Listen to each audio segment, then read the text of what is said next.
नमस्कार. आपण ऐकतोय साखी कहे कबीर, कबीरांचे दोहे आणि त्याचं स्वैर मराठी रूपांतर. हे रूपांतर केलेलं आहे सौ मनीषाताई अभ्यंकर यांनी. आपलं प्रकरण चाललंय 4. भाग आहे 48वा. ज्ञान बिरह कौ अंग. दोहे आज आपण घेणार आहोत 5 आणि 6. ज्ञानप्राप्ती झाल्यावर काय झालं ते कबीर या दोह्यात सांगणार आहेत. आपण ऐकूयात 5वा दोहा. अग्निजु लागी नीर में कंदु जालिया झारी, उत्तर दक्षिण के पंडिता रहे बिचारी बिचारी. अग्निजु लागी नीर में कंदु जालिया झारी, उत्तर दक्षिण के पंडिता रहे बिचारे बिचारे. कंदू. कंदू म्हणजे कर्दम, म्हणजे चिखल. झारी संपूर्ण. दोह्याचा अर्थ ऐकूयात. ज्ञानरूपी अग्नी लागल्यावर मायारूपी जल आणि सर्व विकाररूपी चिखल जळून गेला.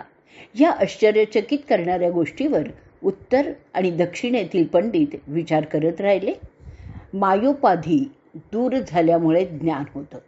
माया नाहीशी झाली आणि त्या मायेबरोबरच त्या मायेचे सर्व विकारही नाहीसे झाले. ढग जाऊन आकाश निरभ्र व्हावं त्याचप्रमाणे परमात्म स्वरूपावर आलेले अज्ञानाचे ढग दूर होतात आणि मग ज्ञानस्वरूप परमात्मा तेवढा राहतो. कबीरांनी मायेवर, पाण्याचं, विकारांवर कर्दमाचं म्हणजे चिखलाचं आणि ज्ञानावर अग्नीचं रूपक केलेलं आहे. ज्ञानाग्नी भडकला असल्यामुळे मायारूपी जल आटून गेलंय.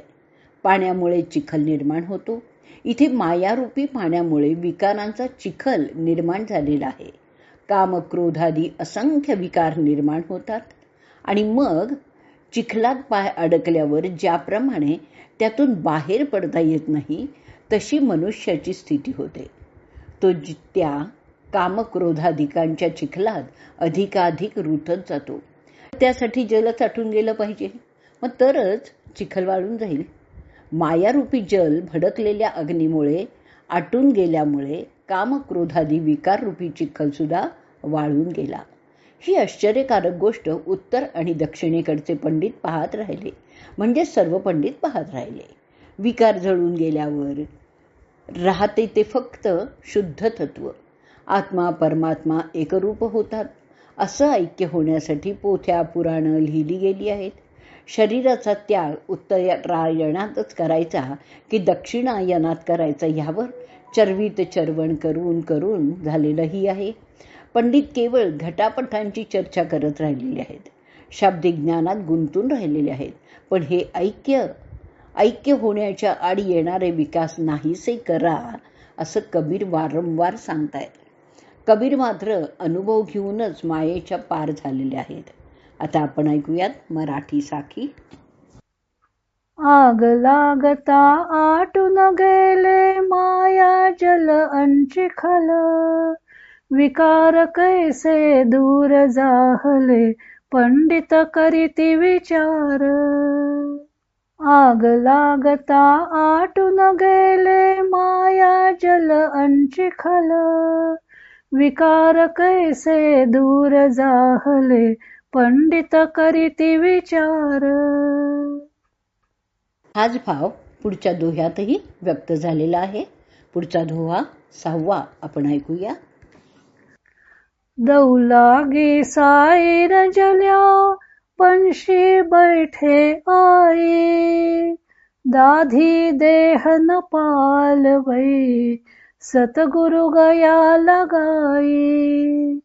दौ लागी साईर जल्या पंशी बैठे आई, दाधी देह न पालवई सतगुरु गया लगाई. शब्दांचे अर्थ ऐकूयात. दौ. दौ म्हणजे दावाग्नी. सायर सागर. पंशी पक्षी.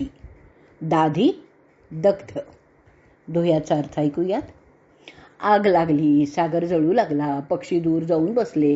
ही विरहाची आग गुरूंनी लावलेली असल्यामुळे जळणारी शरीरं पुन्हा पल्लवित होण्याची आशाच नाहीये. कारण दग्ध संस्कार पुन्हा पल्लवित होणारच नाहीत ना, म्हणून असं ते म्हणतायत.